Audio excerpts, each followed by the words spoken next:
Time is one of the few things people almost never question until life gives them a reason. You may question memory, doubt other people, even mistrust your own judgment, but time seems immune to suspicion. A minute feels like a minute, an hour feels like an hour. Morning becomes afternoon, afternoon becomes night, and the whole world appears to move through the same invisible current together. That certainty is so deep that most people never think of it as a belief at all. It feels more like the background condition of existence itself. And why wouldn't it? In ordinary life, time behaves well enough to justify that confidence. Two people sit in the same room, and the same clock governs them both. A train leaves at 1 hour, arrives at another, and everyone agrees about what happened in between. We make appointments, celebrate birthdays, measure work, count heartbeats, and mark losses by time as if it were the most stable thing in the universe. Space can be confusing. Matter can be mysterious. But time feels steady, universal, almost moral in its fairness. It seems to pass for everyone alike.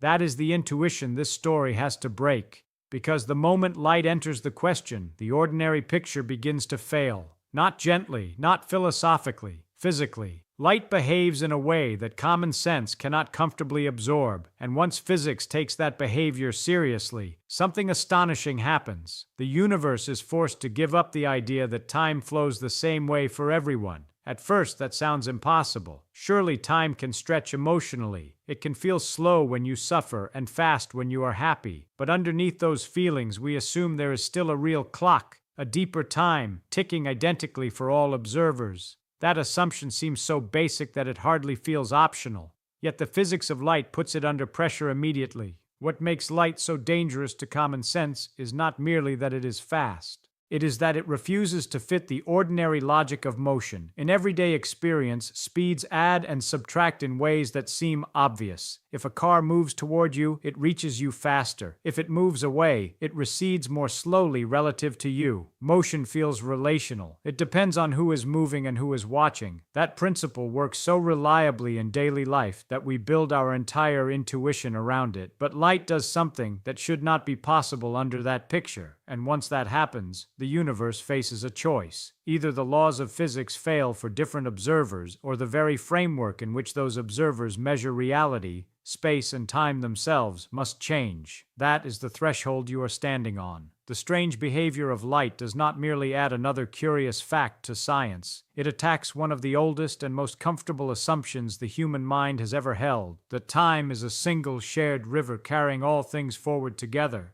By the end of this, that river will be gone, and in its place will be something far stranger, far more unsettling, and somehow more beautiful, a universe in which time does not simply pass, but responds. In ordinary life, motion seems simple because it behaves the way intuition expects. If you are standing still and a car passes at 60 miles an hour, that is its speed relative to you. If you begin moving in the same direction, the car seems slower relative to your position. If you move toward it, it seems faster. That logic feels so natural that we rarely notice it as a rule at all. Speeds change depending on the motion of the observer. Common sense is built on this idea, and for almost everything human beings deal with, that picture works perfectly well. Throw a ball on a moving train, and the ball's motion combines with the train's motion. Walk forward inside an airplane, and your speed relative to the ground depends on both your walking and the plane's flight. Daily experience teaches us that motion is additive, it layers, it adjusts. We assume the universe works that way because nearly everything we encounter does. Then light enters the story and refuses to cooperate. According to experiment, no matter how you move, light in a vacuum is measured at the same speed.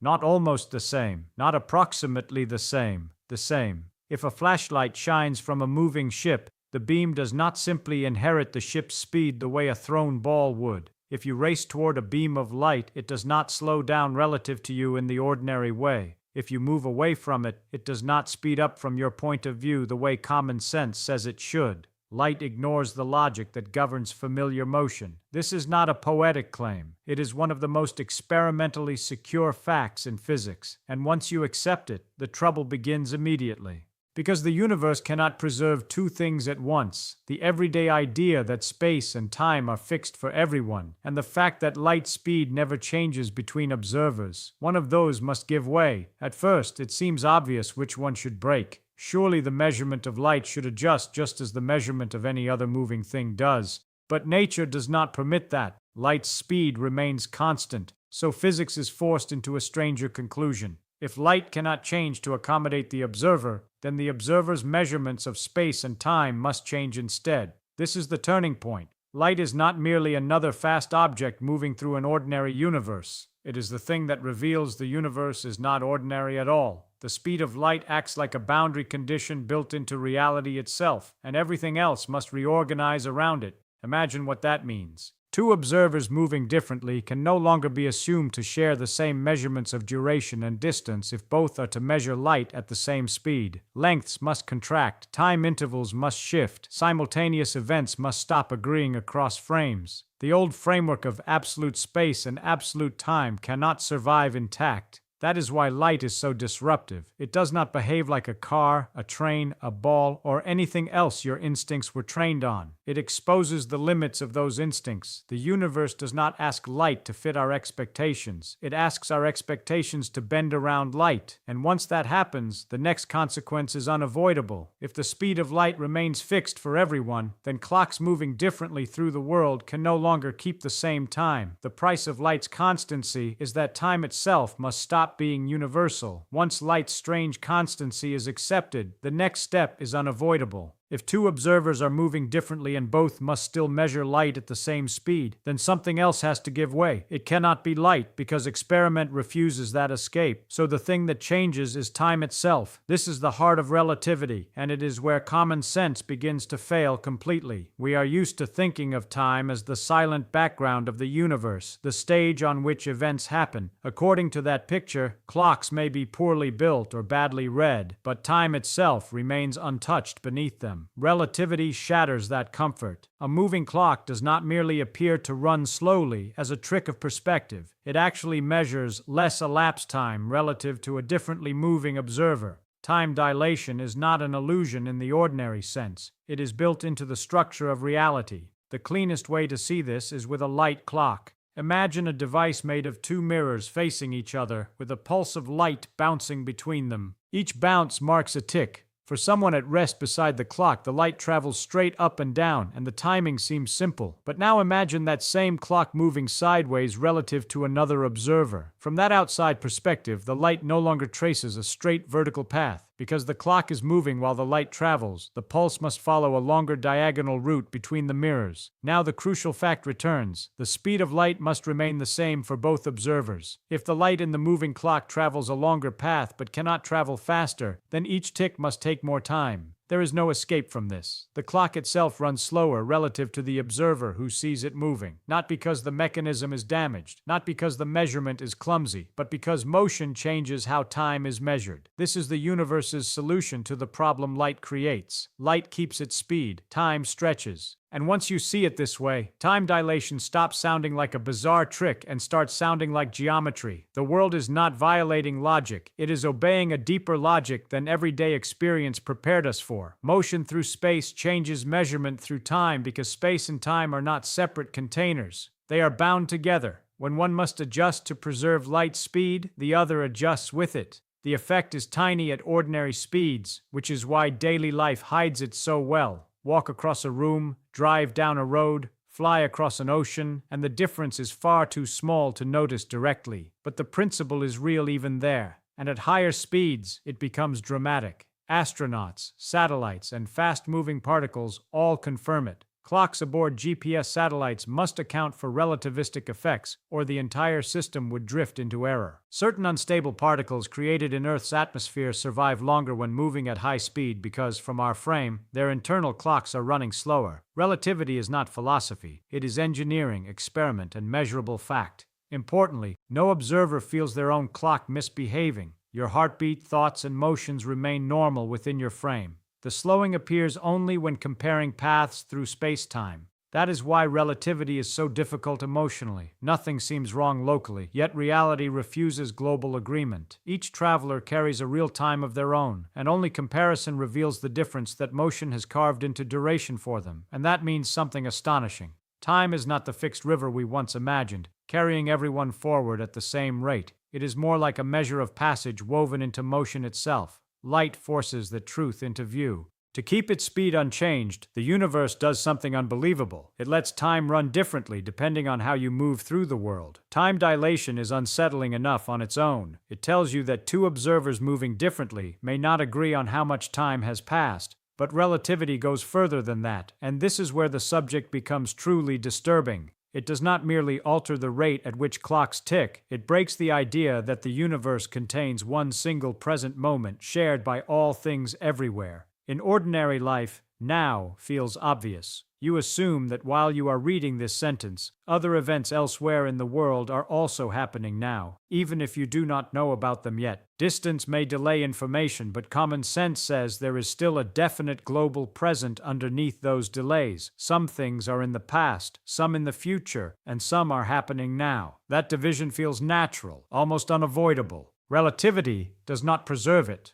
What you thought was the universe's shared heartbeat turns out to be a local reading taken from a particular path through motion and light. The present is not handed out equally to all observers. It is constructed from where they are, through space, and how they move. The reason is tied to light once again. Because light takes time to travel, and because its speed is fixed for all observers, different observers moving relative to one another do not slice space-time into past, present, and future in the same way. Events that one observer judges to be simultaneous may not be simultaneous for another, and this is not because one of them is mistaken in the ordinary sense. It is because simultaneity itself depends on the frame of reference. Imagine two lightning strikes hitting opposite ends of a moving train. A person standing on the embankment midway between the strikes may see the flashes arrive together and conclude that the strikes happened at the same time, but a passenger moving with the train is no longer symmetrically placed relative to those incoming flashes, because they are moving toward one flash and away from the other. The timing of what reaches them differs. Once relativity is applied carefully, the conclusion is profound. The two observers do not merely receive the information differently, they assign different structures of simultaneity to the events themselves. That means there is no single cosmic now stretching across the universe like an invisible sheet. The present is local, frame-dependent, and inseparable from the observer's motion.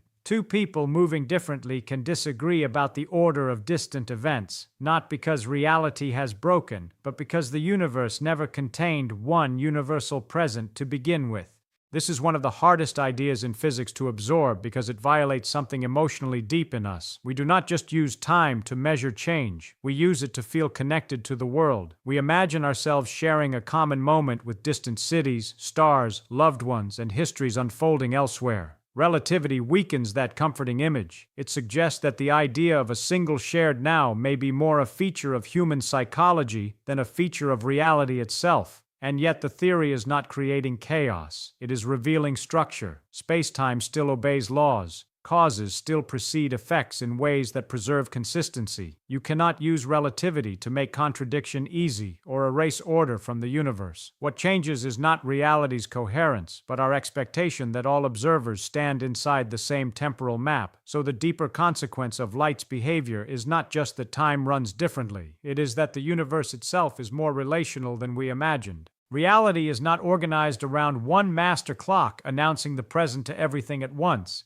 It is organized around perspectives connected by light, motion, and geometry. And once that is understood, the shock begins to soften into something richer. The loss of a universal now does not make time unreal. It makes time more subtle, more intimate, and more deeply woven into the structure of existence than common sense ever guessed. By the time relativity has done its work, it can feel as though something has been stolen from the world. The old comfort is gone. Time no longer seems like a single invisible river carrying everything forward together. Clocks disagree, durations shift, simultaneity fractures. The universe no longer offers one shared present that wraps all things at once. At first, that sounds less like understanding and more like loss, but that is not really what happened. Light did not break time. Light exposed that our intuition about time was too small for the universe we actually inhabit. The strange behavior of light did not force reality into absurdity. It revealed that reality had always been more relational, more geometric, and more astonishing than common sense allowed.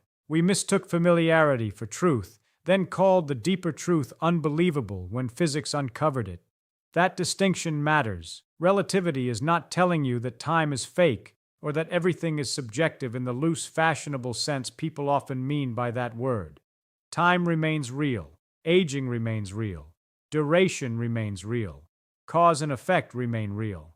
What changes is the assumption that these things must be organized around one universal clock. Relativity does not destroy structure. It replaces a simpler structure with a deeper one. And in that deeper picture, time is not a background stage standing apart from the drama of the world. It is part of the drama.